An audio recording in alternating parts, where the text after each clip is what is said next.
with that solid relationship, it's almost like an iron wall. Your competition is not going to get through.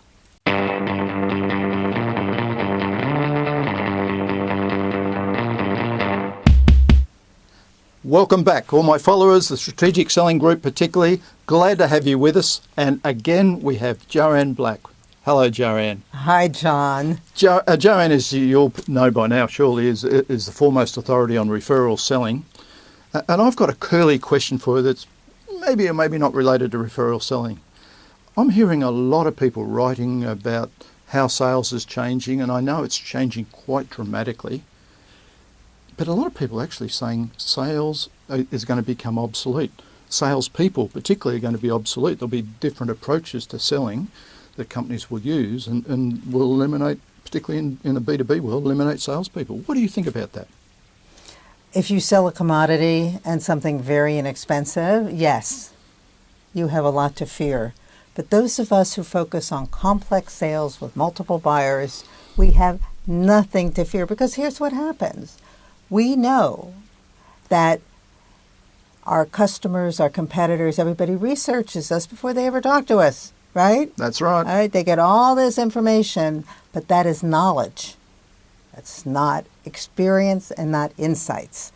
You only get insights and experience from having a conversation with a salesperson.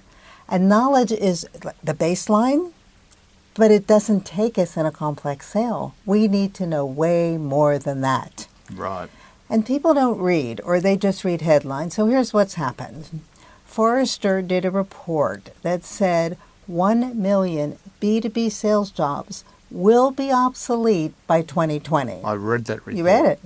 And what did you take away from it? I took away that we all need to rethink a lot about the way in which we're selling, because if we are not creating value for our customers in the conversations we're having, independent of our product and company, then they won't want to talk with. They can get everything they need, other than that, as you say, the insight and the experience that we can bring to the table, the experience we've got with our other customers and so on.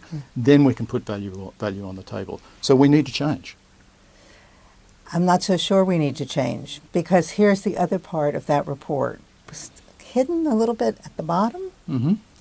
It said that salespeople who have complex sales, to your point, who add value, who have the right conversations, who deliver insights, those sales jobs will increase by 10%. I think we're saying the same thing. Yeah, they will increase. For those that aren't doing that and they want to survive, they need to get in that camp. They do, or their jobs will be eliminated, and rightfully so.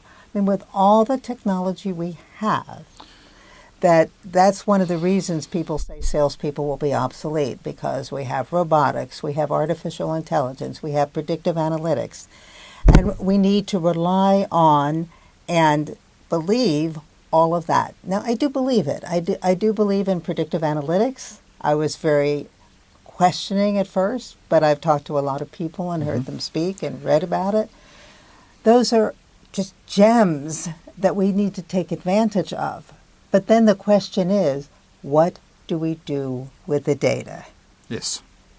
And if we can't bring insight through that data, then we're not adding any value at all. Yes. It's about interpreting the data and knowing then what to do with it. And experienced salespeople who deliver insights will know what to do with that data. And Joanne, in my experience going back 30, 40, 50 years, showing my age, the really good salespeople did that even back then. They may not have had access to the level of data they've got, but they were able to bring insight and thinking to the customer about the customer's business and how the customer can improve the way they do business, independent of the product they were selling. The product sort of came down through underneath all of that, but they were creating value for the customer.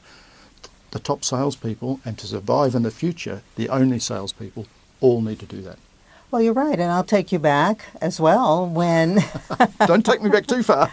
I'll take you back in my life, that as an account executive selling to named accounts, my job was to get information. Well, then how did you do it? There was only one way before the internet. You called corporate communications, and they actually mailed an annual report. Yes. That was it, which meant when you went in, you needed to know the questions to ask. You never said, what's keeping you awake at night? Dumb question, right? but you were able to have a conversation.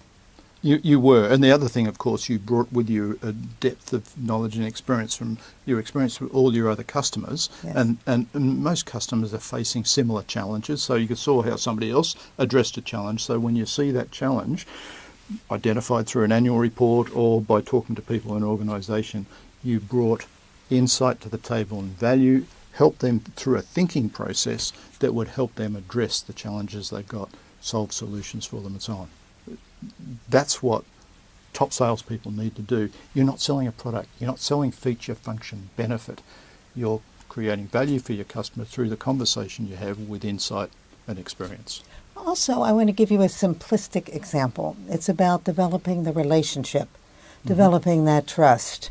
Now, years ago, I'm going back even farther than I go back, my uncle was a pharmaceutical salesman calling on local pharmacies. And it was a small town. Everybody knew everybody else. Mm-hmm.